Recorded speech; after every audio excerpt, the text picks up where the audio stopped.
नमस्कार. आनंदी पूजा या चॅनलमध्ये आपल्या सर्वांचे खूप खूप स्वागत आहे. आज आपण माहिती घेणार आहोत महाशिवरात्रीबद्दल. 8 फेब्रुवारी 2024ला महाशिवरात्री आहे. तर महाशिवरात्रीचे महत्त्व आणि माहिती आज आपण जाणून घेऊया. आपल्या या आनंदी पूजा चॅनलवरती आपण देवधर्म, उपवास, कोणत्या दिवसाचे काय महत्त्व आहे याची माहिती नेहमीच घेत असतो आणि तुम्हाला देखील ही माहिती खूप आवडते. त्यामुळे आजच आपल्या चॅनलला जे पहिल्यांदा व्हिडिओ पाहत असतील त्यांनी सबस्क्राईब करा आणि लाईक देखील करायला विसरू नका. तर चला तर मग आता माहिती घेऊया. महाशिवरात्री म्हणजे काय? तर पृथ्वीवरील 1 वर्ष म्हणजेच स्वर्गलोकातील 1 दिवस असतो. शिवरात्रीच्या एका प्रहरी शिव विश्रांती घेतो. शिवाच्या विश्रांती घेण्याच्या काळाला महाशिवरात्री असे म्हटले जाते. महाशिवरात्री हा हिंदूंचा एक सण आहे. तो माघ महिन्यातील माघ कृष्ण चतुर्दशीला असतो. प्रत्येक महिन्यातील कृष्ण पक्षातील त्रयोदशीयुक्त चतुर्थीला शिवरात्री असते. मात्र माघ महिन्यातील शिवरात्रीचा महिमा मोठा असतो. महाशिवरात्रीच्या दिवशी सर्व हिंदू बांधव उपवास करतात. भगवान शंकराची आराधना व प्रार्थना करून दुसऱ्या दिवशी उपवास संपवतात. उत्तर भारतात हाच दिवस फाल्गुन महिन्यातील गणला जातो, तर इंग्रजी महिन्याप्रमाणे हा दिवस फेब्रुवारी किंवा मार्च महिन्यात येतो. महाशिवरात्रीचे महत्त्व पाहूया. संस्कृत पुराण साहित्यांपैकी अग्निपुराण, शिवपुराण, पद्मपुराण या ग्रंथामध्ये महाशिवरात्री व्रताचे महत्त्व सांगितलेले आहे. या दिवशी बेलाची पाने वाहून शिवाची पूजा करावी असे या व्रताचे स्वरूप आहे. महाशिवरात्रीला जागरणाचे खूप महत्त्व आहे. या दिवशी शंकर पार्वती यांचा विवाह झाला होता. यामुळे महिला रात्री जागरण करून भोलेनाथाची वरात काढतात. हे व्रत 1.5 दिवसाचे असते. त्यामुळे त्यांच्या दुसऱ्या दिवशी सकाळी हे व्रत समाप्त होते. दुसऱ्या दिवशी महिला ब्राह्मण असतात त्या भोजन घालून पतीचा आशीर्वाद घेऊन महाशिवरात्रीच्या व्रताचा समारोप घेतात. महादेवाच्या मंदिरामध्ये शिवरात्रीला मोठ्या संख्येने भाविक भक्तांची गर्दी दिसून येते. 12 ज्योतिर्लिंग ज्या ठिकाणी आहेत तेथे लाखोंच्या संख्येने भाविक भक्त शिवदर्शनाला येतात. भगवान शिवाचे ज्या ज्या ठिकाणी तीर्थक्षेत्र आहे तेथे मोठ्या जत्रा भरतात. शिवशंकराला 108 बेल वाहून शिवनामावली देखील उच्चारली जाते. महाशिवरात्रीला काटे, धोत्र्याचे फूल शिवाला वाहण्याची परंपरा आहे. त्यामुळे शिवकृपा प्राप्त होते व ओम नमः शिवाय हा जप जास्तीत जास्त करावा. महाशिवरात्रीच्या निमित्ताने भाविक भक्त उपवास करून दूध आणि फळे, कंदमुळे असा आहार घेतात.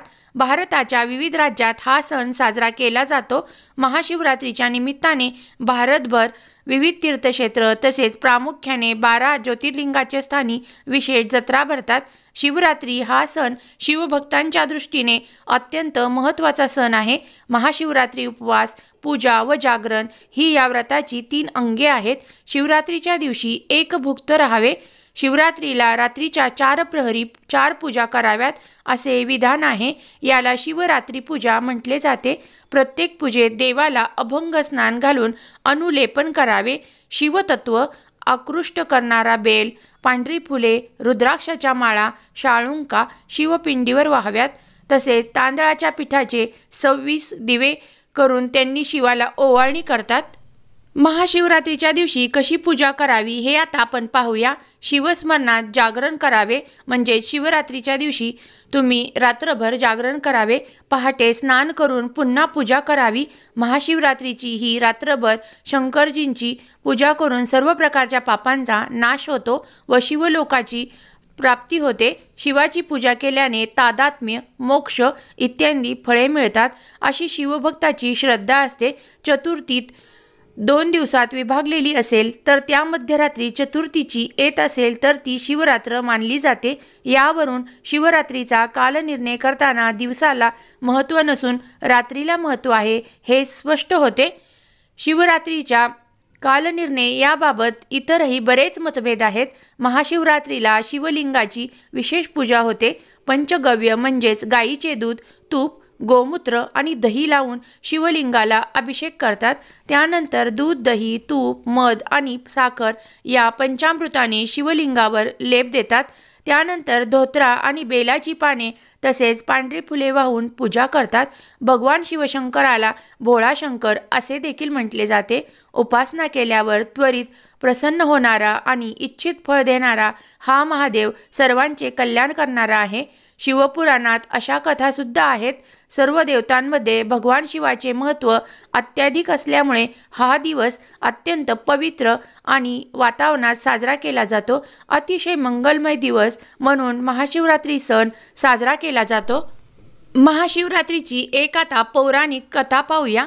महाशिवरात्रीच्या अनेक पौराणिक कथा प्रचलित आहेत, त्यापैकीच ही एक कथा आहे।